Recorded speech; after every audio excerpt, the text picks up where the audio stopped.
When I got here, I had been addicted for 28 years.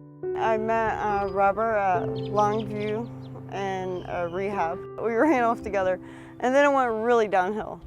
And we got here, and we were staying in a motel, and it was a pretty bad place. And it ended up causing one of the worst moments in my life. They came and removed my son from my care. I've never been that low before in my life. That opened my eyes, but I tell you what, it got pretty bad there for a while. And it ended up being the most painful, but the most God-teaching experience in my whole life. So after that happened, they put our son into foster care, and the family that he went to was the Sharp family. And that's where we met Miss Jackie. You know, you hear a lot of bad things about CPS or the programs. I mean, a lot of bad things, but I think everybody was pulling for them from the beginning. Anytime you get a foster child, it's part of a sad story. With Robert and Nicole, it was real obvious to us from the beginning that they were going to do everything they needed to do to get Jace back. When they got Jace from us, that was everything, because we were a little family trying to make it, and then they took him because of something that I had done. You know, and the guilt that comes from that, the shame that comes from that, it covers you, man.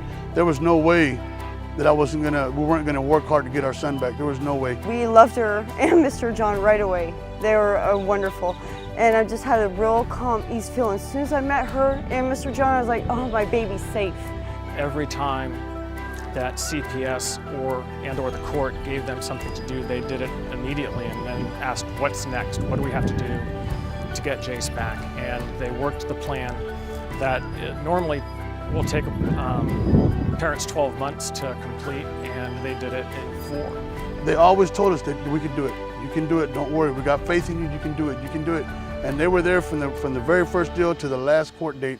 And I remember when they told us we could take Jace home, I just looked over at John, and John had this big smile on his face, man. You know, we did it, man, we did it. And I'll tell you what, that's the best feeling in the world.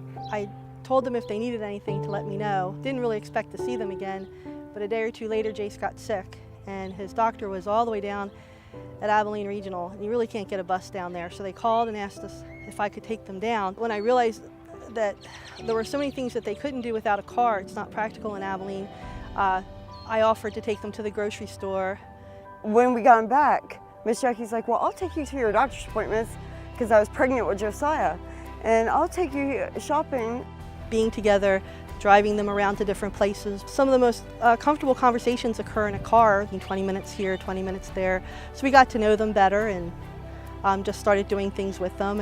And every time she came over, she involved church, which I didn't like because my last church tried to change me, and I didn't want to be changed at that time. Well, I invited them from the beginning, but I wasn't sure if they'd would want to go, and they politely said no thank you for a while, and I didn't want to push them. Well, I was really, really against going, but Robert's like, well, Miss Jackie's done so much for us, we have to go. So I started going. The more I started going, the more I felt the Holy Spirit inside me, the way I've never had before. And God reached out to me through that church, through Miss Jackie, through everybody there. And God is just plays the most important part of our life now. To anybody out there that's seen this and they think that they can't get clean, I'm here to tell you right now, I'm living proof that you can. 28 years of my life wasted on drugs, and here I am, clean and sober, living for the Lord, doing right, and don't want to go back. Never, not once have I felt this kind of love. This is the most unexplainable love. I mean, it's just so warm and so beautiful. It makes me feel like I could do things that I never thought I could do before.